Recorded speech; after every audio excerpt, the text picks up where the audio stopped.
as per rate law, rate of a reaction is proportional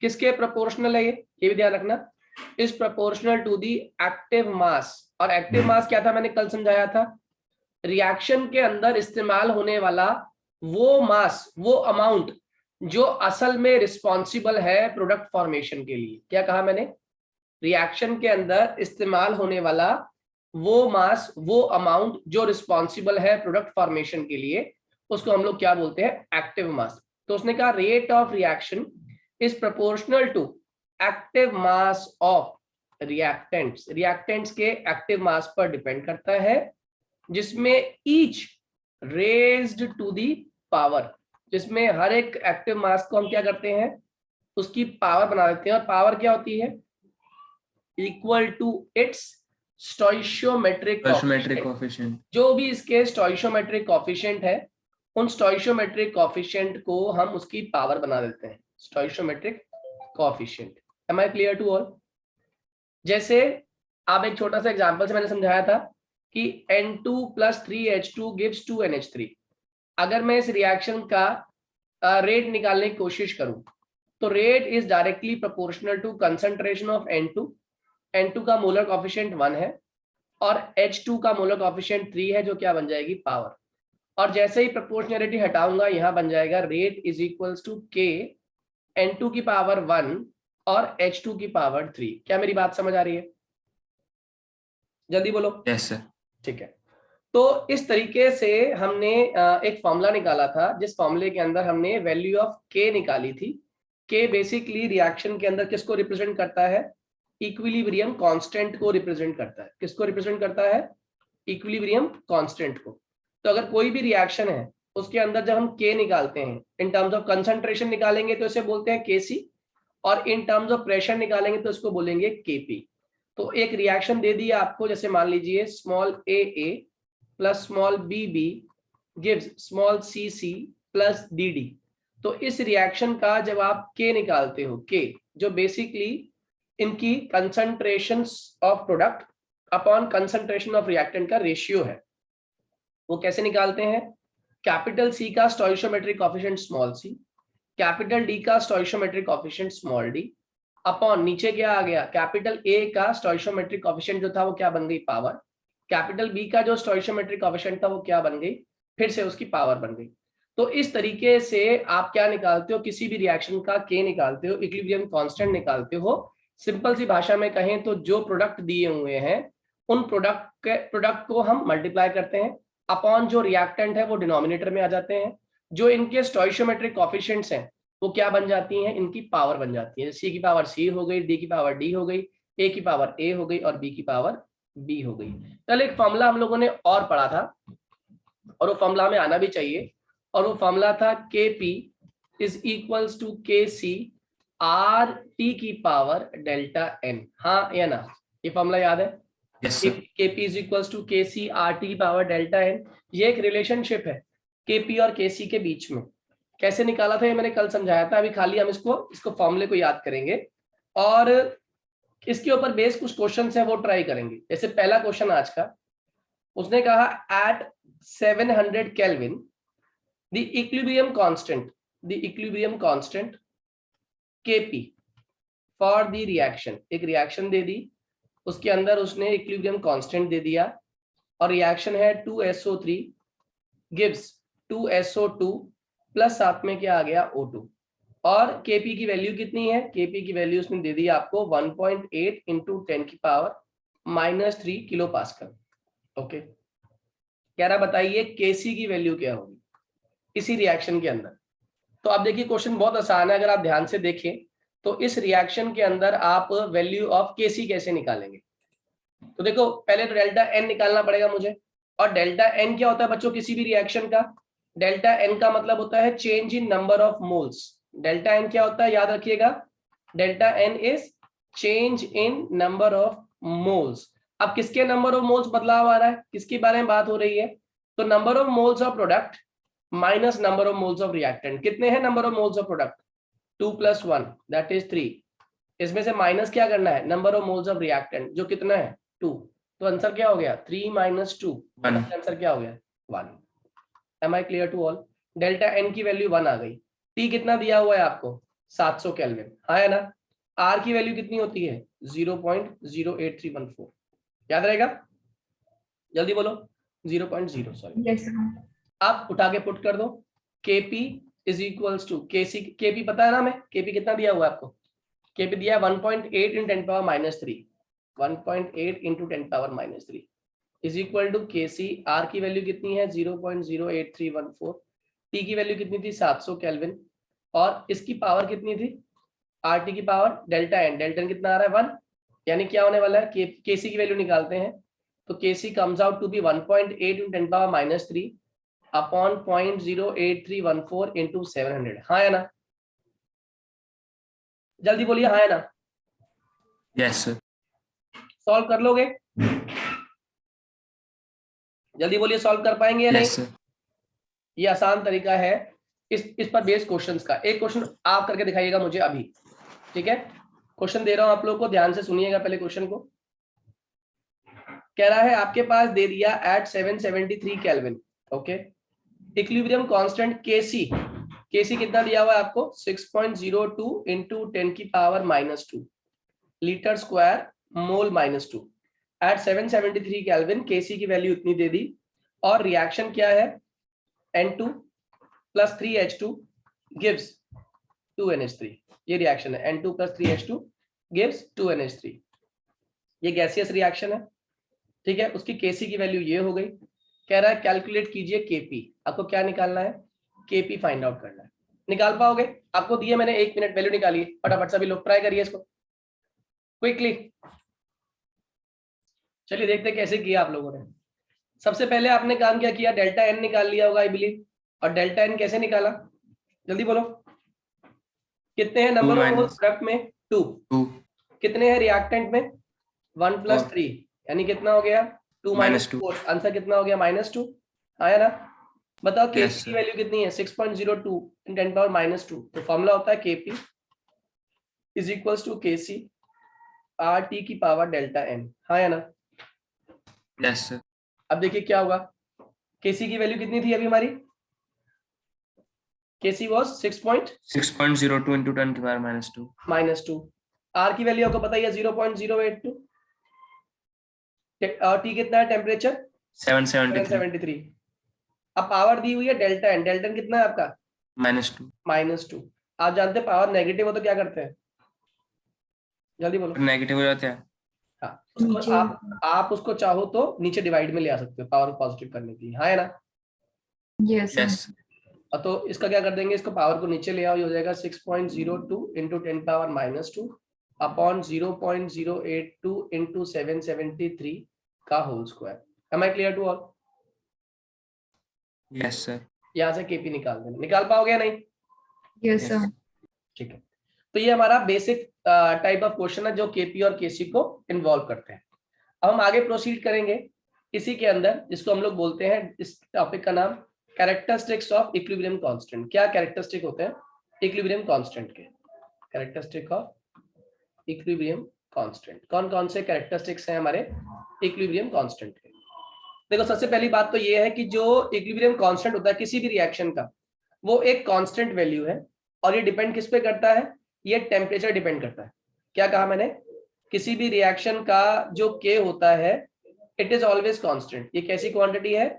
ये constant quantity है। याद रहेगा, कैसी क्वांटिटी है? Constant quantity. ये डिपेंड किस पे करता है? लेकिन it depends only on temperature. Depends only upon temperature. ये T पर डिपेंड करता है, ठीक है? और ये किस पर डिपेंड बिल्कुल नहीं करता? ये किसके इंडिपेंडेंट होता है? कंसंट्रेशन के। Independent of concentration of reactant, यानी कि ये रिएक्टेंट की कंसंट्रेशन पर डिपेंड नहीं करता। Am I clear to all? Yes sir. किस पर डिपेंड करता है ये समझ आया? सिर्फ और सिर्फ ये T पर डिपेंड करता है। कौन? K।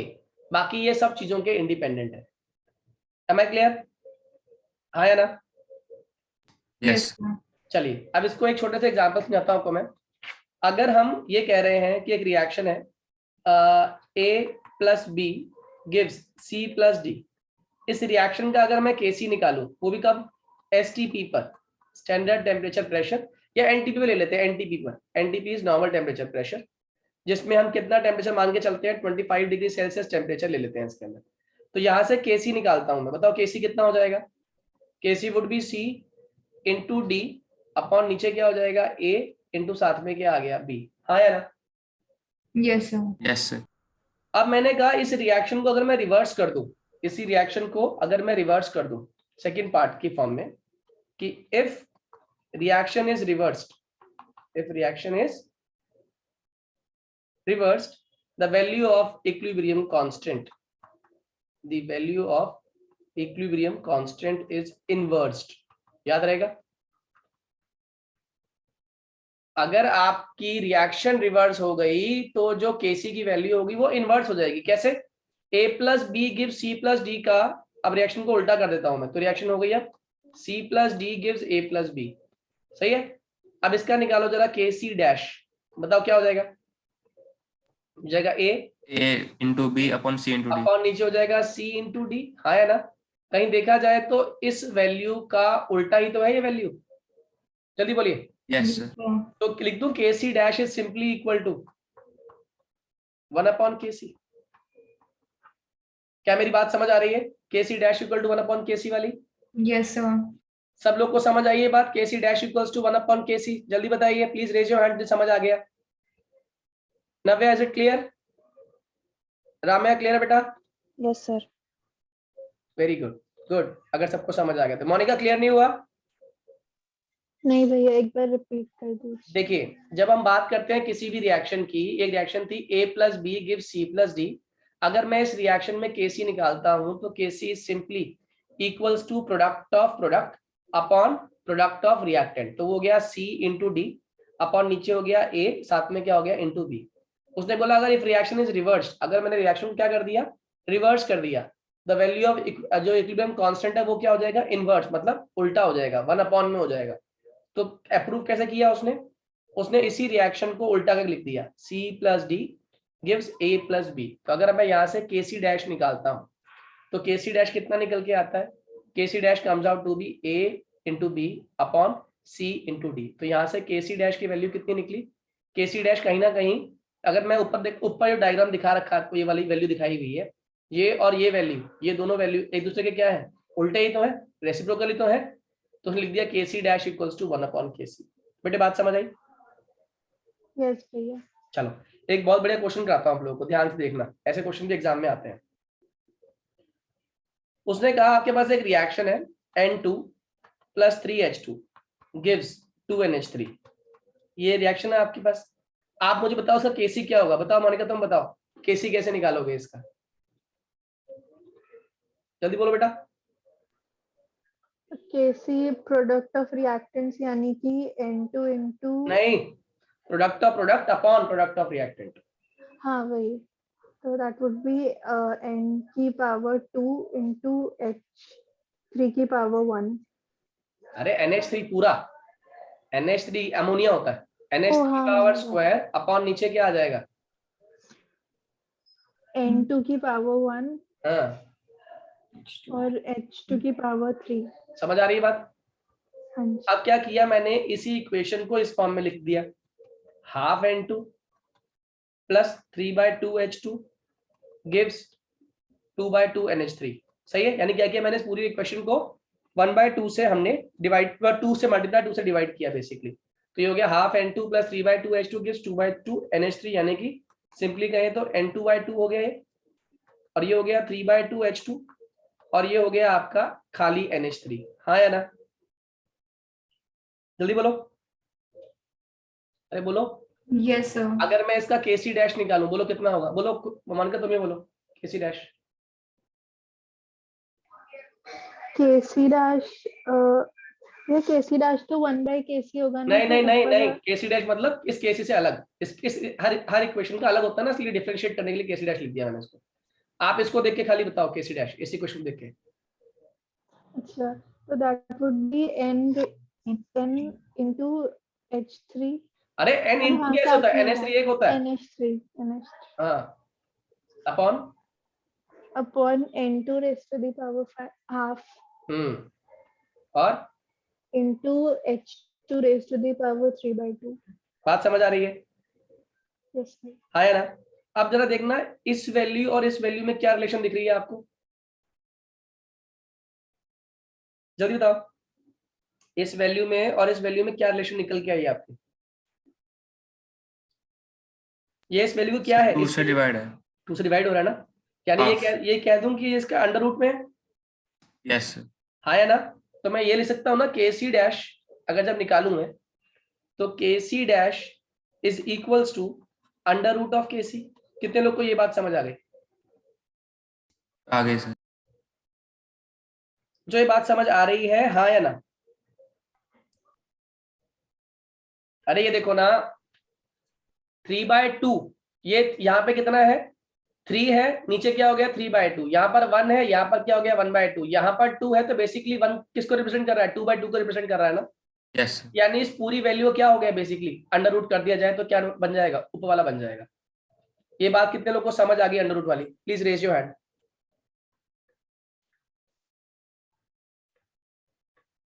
गुड। अगर ये बात समझ आ गई तो जरा अगला क्वेश्चन आप बताइए करके। इसको एक पॉइंट की फॉर्म में चाहे तो हम लिख लेते हैं, एक पॉइंट की फॉर्म में लिख लो। लिखो, if the reaction is divided by 2, if reaction is divided by 2, equilibrium constant for new equation is square root of k। बात समझ आ रही है? अगर 2 से डिवाइड करोगे तो जो नया वाला k निकलेगा that would be square root of the initial one। अगर इसे 3 से डिवाइड करोगे तो क्यूब रूट हो जाएगा वो। याद रहेगा? Yes sir. ओके।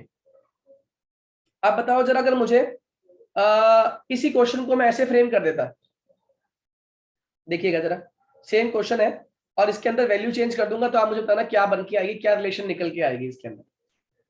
अब क्वेश्चन हो गया आपका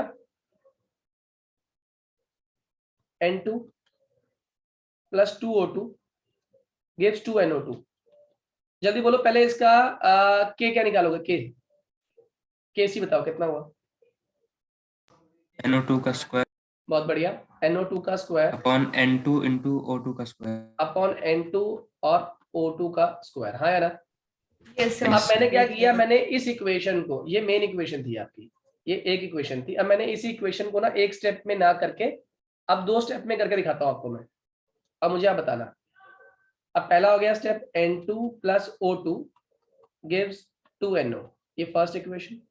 सेकेंड स्टेप में 2NO + O2 gives 2NO2। हाँ या ना? Yes sir. इस रिएक्शन का जरा K1 निकालना और इस रिएक्शन का K2 निकालना। जल्दी निकालो सभी लोग, क्विकली, 30 सेकंड्स में निकालिए। बताओ बताओ मोनिका, तुम बताओ K1 कैसे निकाला? बोलो बेटे, K1 कैसे निकाला? अरे K1 मतलब इस रिएक्शन के लिए K निकाला, बस सिंपली बताओ, जल्दी बोलो।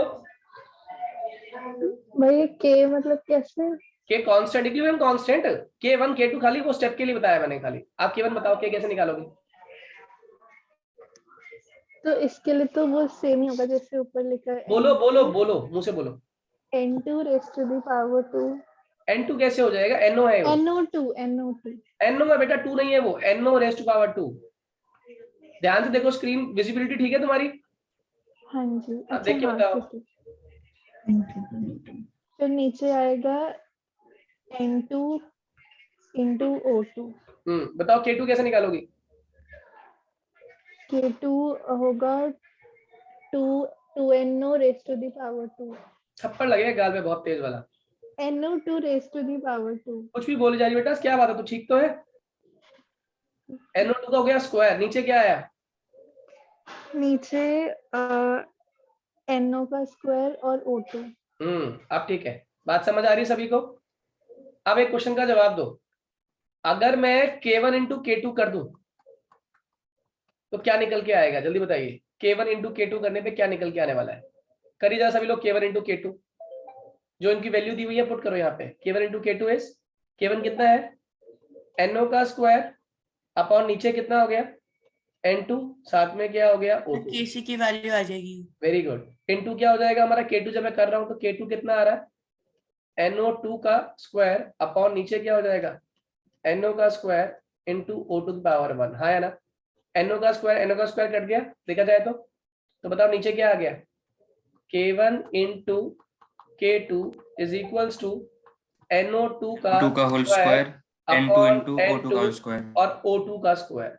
क्या समझ आ रही है बात, ध्यान से देखो, ये जो NO2 का स्क्वायर KC। अपॉन N2 और O2 का स्क्वायर है किसकी वैल्यू है, ये Kc की वैल्यू है। इसका मतलब K1 into K2 equals to क्या आ रहा है हमारा, Kc के इक्वल आ रहा है। क्या मेरी बात समझ आ रही है, क्या मेरी बात समझ आ रही है, जल्दी बोलो। Yes, sir. इसका मतलब Yes, अगर sir. कोई भी रिएक्शन एक स्टेप में हो या वही रिएक्शन मल्टीपल स्टेप में हो, रिएक्शन के अंदर जितने भी स्टेप्स होते हैं उनके इक्विलिब्रियम कांस्टेंट के प्रोडक्ट हमेशा रिएक्शन के ओवरऑल इक्विलिब्रियम कांस्टेंट के बराबर होती है। यानी कि अगर रिएक्शन एक स्टेप में हो रहा है तो Kc हो गया सिंपली, अगर ये रिएक्शन 3 स्टेप में हो रहा है तो Kc would be equal to K1 into K2 into K3। क्या ये मेरी बात समझ आ गई सभी को, Yes, sir. Yes sir. Yes, यानी sir. जितने लोगों को समझ आ गया please raise your hand quickly, फिर क्वेश्चन करते हैं इस पर बेस्ड, जल्दी से बताओ। Very good very good. Navya clear है बेटा अच्छे से, Yes, sir. चलो गुड। अगर ये समझ आ गया तो अगला क्वेश्चन देखिए, अच्छा क्वेश्चन है, एग्जाम में आया हुआ है। कह रहा है Kp फॉर द रिएक्शन, और रिएक्शन है N2 + 3H2 gives 2NH3। Okay, और Kp की वैल्यू दे दी है आपको 49 एट अ सर्टेन टेम्परेचर। कोई टेम्परेचर सर्टेन है जिसपे ये वैल्यू दी हुई है आपको। ओके, उसने कहा calculate Kp at same temperature for equation दे दिया आपको, NH3 gives half N2 + 3/2 H2। आपको दिया करने के लिए मैंने 2 मिनट, क्विकली करके दिखाइए क्वेश्चन में। मैंने इस रिएक्शन का पहले Kp निकाला, N2 + 3H2 गिव्स 2NH3 का, और Kp कैसे निकाला, प्रोडक्ट का कंसंट्रेशन का स्क्वायर अपॉन N2 की पावर 1 और H2 की पावर 3। अब मैं क्या करने वाला हूँ, इस रिएक्शन को रिवर्स करता हूँ, और रिवर्स रिएक्शन कौन सी है, 2NH3 गिव्स N2 + 3H2। बताओ बेटा Kp डैश कितना हो गया, जल्दी से बोल।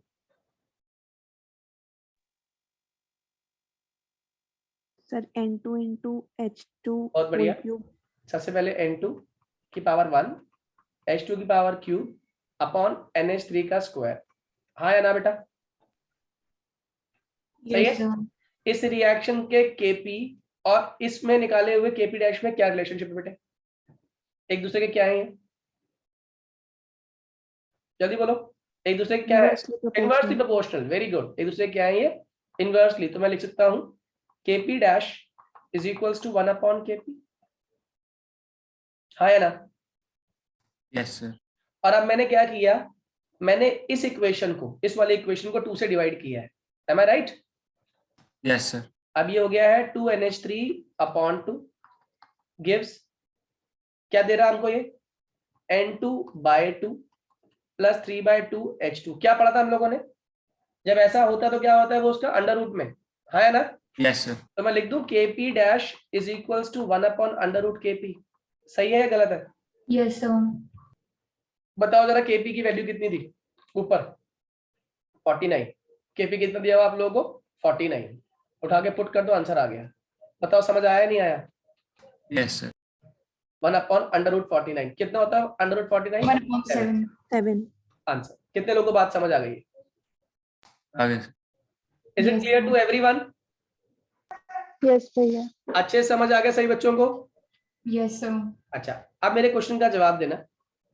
अभी आप लोगों ने थोड़ी देर पहले पढ़ा था कि जो रिएक्शन का इक्विलिब्रियम कांस्टेंट होता है वो सिर्फ एक ही चीज पे डिपेंड करता है, और वो है रिएक्शन का टेम्परेचर। हाँ या ना, यस सर। अगर वो रिएक्शन के टेम्परेचर पर डिपेंडेंट है तो क्यों डिपेंडेंट है, पहले तो मैं आपको ये समझाता हूँ। देखो, किसी भी रिएक्टेंट से प्रोडक्ट बनने के लिए उसको एक बीच की स्टेज को पार करना बहुत जरूरी है, और वो बीच की स्टेज कहलाती है एक्टिवेशन एनर्जी बैरियर। क्या कहलाता है बेटा, एक्टिवेशन एनर्जी बैरियर। अब कोई भी रिएक्टेंट, देखो कोई भी रिएक्टेंट, मान लो A plus B gives A B, एक प्रोडक्ट है, और ये दोनों क्या है आपके, ये रिएक्टेंट है। रिएक्टेंट से प्रोडक्ट डायरेक्टली नहीं बनता कभी भी। रिएक्टेंट से प्रोडक्ट बनने के बीच में पहले एक स्टेज आती है जिसको हम लोग बोलते हैं इंटरमीडिएट स्टेज। कौन सी stage? Intermediate stage. Intermediate stage के बाद आपका हमेशा क्या बनता है? प्रोडक्ट। अब क्या फायदा होता है इंटरमीडिएट स्टेज से, पहले तो ये समझ लो। इंटरमीडिएट स्टेज आपकी वो स्टेट होती है जहां पे रिएक्टेंट्स आपस में एक दूसरे के साथ कंबाइन करते हैं, और कंबाइन करते वक्त क्या करते हैं? पुराने बॉन्ड तोड़ते हैं, नए बॉन्ड फॉर्म करते हैं। इस दौरान एनर्जी का बहुत ज्यादा एक्सचेंज होता है, एनर्जी का लॉस होता है, एनर्जी का गेन होता है। और जब कोई भी रिएक्टेंट एनर्जी का लॉस कर रहा होता है तो उसके पीछे पर्पस एक ही है कि वो क्या फॉर्म कर ले? वो प्रोडक्ट फॉर्म कर ले, क्योंकि प्रोडक्ट के पास अब एनर्जी कम होगी, और अगर आपके पास कम एनर्जी मौजूद है तो आपके पास ज्यादा स्टेबिलिटी भी मौजूद है। क्या मेरी बात समझ आ रही है? हाँ या ना? जल्दी बोलो। फिर से रिपीट कर रहा हूं। जैसे एग्जांपल के तौर पे एक आदमी, एक पर्सन है ए, सही है, और वो क्या कर रहा है? उसे गाजियाबाद से पहुंचना है मेरठ। ओके, अब गाजियाबाद से मेरठ जाना एक बार में बहुत लंबा सफर है, या हरिद्वार जाना है, हरिद्वार, गाजियाबाद से हरिद्वार जाना है, लंबा सफर है। तो या तो वो क्या करे, बैठे कार में और गाड़ी चलाना शुरू करे और गाजियाबाद से हरिद्वार पहुंच जाए 4-5 घंटे ड्राइव करके। इसमें क्या होता है? थकान काफी हो जाती है। अब वो आदमी समझदार था, उसने क्या किया? मैं एक काम करता हूं, मैं पहले गाजियाबाद से मैं पहुंच जाता हूं मेरठ, ठीक है, वहां थोड़ा चाय नाश्ता लेता हूं, और उसके बाद मैं कहाँ पहुंच जाता हूं? हरिद्वार। जर्नी दोनों ही केस में वो पहुंच हरिद्वार ही रहा है, लेकिन आप मुझे बताओ किस केस में वो आसान होके रिलैक्स होके पहुंचेगा? दूसरे वाले में। Very good. ऐसा क्यों लगा आपको? सर वो सर सीधा हरिद्वार नहीं जा रहा, सर बीच में रेस्ट जा रहा है। बीच में मेरठ नाम का जो इंटरमीडिएट था, वो जर्नी नहीं है, वो फाइनल डेस्टिनेशन नहीं है, ये समझ गए हैं। लेकिन मेरठ जाने के बाद उसने थोड़ा रिलैक्स कर लिया, थोड़ा अपने आप को स्ट्रेच कर लिया, चाय शुय पी ली उसने, और अपने आप को उसने वापस कंफर्ट मोड में लाने के बाद वापस अपनी एनर्जी को इस तरीके से यूटिलाइज कर लिया कि अब वो आगे की जर्नी बिना किसी स्ट्रेस के कर पाता है। हाँ या ना? Yes, sir. सेम कहानी केमिकल रिएक्शन के अंदर होती है। कोई भी केमिकल रिएक्टेंट जब कंबाइन करता है तो प्रोडक्ट फॉर्म करने से पहले वो आपस में पहले बॉन्ड फॉर्मेशन इस तरीके से करता है कि जो नए बॉन्ड बन रहे हैं वो चेक करता है, जो नए बॉन्ड बन रहे हैं और जो पुराने बॉन्ड है, इनमें से दोनों में से जो नए वाले बॉन्ड है क्या उनकी स्ट्रेंथ अच्छी है या नहीं है, या वो पुराने से भी कमजोर है। अगर वो पुराने से कमजोर है तो ऑब्वियस सी बात है वो टिकने वाले नहीं है, वो बॉन्ड टूट जाएंगे। और नए वाले बॉन्ड अगर स्ट्रांग है तो ऑब्वियस सी बात है पुराने वाले बॉन्ड दोबारा फॉर्म नहीं होंगे। हाँ या ना? Yes sir. तो अगर पुराने वाले बॉन्ड दोबारा फॉर्म नहीं होंगे और नए वाले बॉन्ड स्ट्रांग है, इसका मतलब नए वाले बॉन्ड बनने में एनर्जी का लॉस हुआ होगा। मानते हो या नहीं मानते हो? नए वाले जब बॉन्ड्स बनेंगे तो ऑब्वियस सी बात है एनर्जी का रिलीज होगा, और जब भी एनर्जी का रिलीज होता है क्या गेन होती है बेटा? यस। क्या गेन होती है? Stability. Am I clear to all? Yes. हाँ या ना? तो Yes, ये sir. जो स्टेज है जिसको मैं इंटरमीडिएट कह रहा हूं आपको समझाने के लिए, बेसिकली एनर्जी की भाषा में बात करें तो ये जो स्टेज है, जैसे इसको एक और एग्जांपल समझ सकते हो कि ये एक पहाड़ी है। इस पहाड़ी, एक आदमी को इस जगह से ए पॉइंट से बी पॉइंट पे पहुंचना है, तो अगर उसे ए पॉइंट से बी पॉइंट पहुंचा तो एक ही तरीका है कि उसके पास इतनी एनर्जी कम से कम हो कि वो इस पहाड़ी की चोटी पर पहुंच सके। हाँ या ना? अगर Yes, वो इस चोटी पर पहुंच जाएगा तो चोटी से हल्की सी एनर्जी और चाहिए, वो अपने आप बी तक पहुंच जाएगा। हाँ या ना? Yes, sir. लेकिन अगर उसकी एनर्जी इतनी ही रह गई कि वो खाली यहाँ इस पॉइंट तक पहुंच पाया, तो बताओ क्या वो कभी प्रोडक्ट फॉर्म कर पाएगा?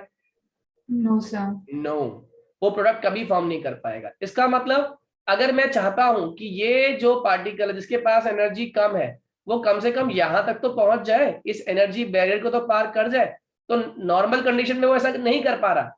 इसलिए मैंने क्या किया, मैंने इसको बाहर से थोड़ी सी एनर्जी प्रोवाइड करी, थोड़ा पुश प्रोवाइड कर दिया कि थोड़ी एनर्जी दी, अब वो एनर्जी लेके इस एक्टिवेशन एनर्जी बैरियर को क्रॉस कर गया। वो जो एनर्जी बाहर से दी जा रही है वो किस फॉर्म में है? जल्दी बोलो, वो किस फॉर्म में एनर्जी दे रहा हूं मैं उसको? टेम्परेचर की फॉर्म में मैं उसको एनर्जी प्रोवाइड कर रहा हूं। और जैसे ही टेम्परेचर की फॉर्म में मैंने उसे एनर्जी प्रोवाइड कर दी, बताओ अब उसके पास थोड़ी सी एनर्जी क्या हो गई, ज्यादा हो गई। और एनर्जी ज्यादा हो गई तो क्या कर जाएगा वो आसानी से? एक्टिवेशन एनर्जी बैरियर को क्रॉस कर जाएगा। क्या मेरी बात समझ आ रही है? हाँ या ना? Yes sir. Yes, sir. अगर ये एक्टिवेशन एनर्जी बैरियर क्रॉस कर जाएगा तो क्या जरूर फॉर्म कर लेगा? क्या फॉर्म Product. कर लेगा? जल्दी बोलो। प्रोडक्ट फॉर्म कर लेगा। और इक्विलिब्रियम कांस्टेंट निकलता ही कब है? प्रोडक्ट की कंसंट्रेशन अपॉन रिएक्टेंट की कंसंट्रेशन। क्या मेरी बात समझ आ रही है? Yes, sir. सबको ये स्टोरी क्लियर हो गई? जल्दी Yes, बोलो sir. हाँ या ना? Clear to all? जितना कंसेप्ट पढ़ा है प्लीज रेज योर हैंड। अब तक किसी को भी कोई डाउट हो तो पूछो मुझसे पहले फटाफट। सबको क्लियर है? आदित्य क्लियर है बेटा? Monika, yes sir. Nitin? Yes भैया। चलो गुड। तो अगर ये समझ आ गया, इसके बाद हम लोग होमोजीनियस हेटेरोजीनियस इक्विलिब्रियम पढ़ ही चुके थे। अब इसके बाद जो नेक्स्ट टॉपिक है वो है आपका relation between KC and QC. ये मैं कराऊंगा आपको सबके साथ, दैट इज टुमारो। कल 4 बजे मैं आप लोगों को इसके आगे का टॉपिक कराऊंगा। इतना पढ़ के रखना, इससे ज्यादा नहीं पढ़ा रहा हूं आपको, इतना आप लोग पढ़ के रखिएगा ताकि जितना भी हमारा कोर्स हो जाए साथ साथ वो रिवाइज होता रहे।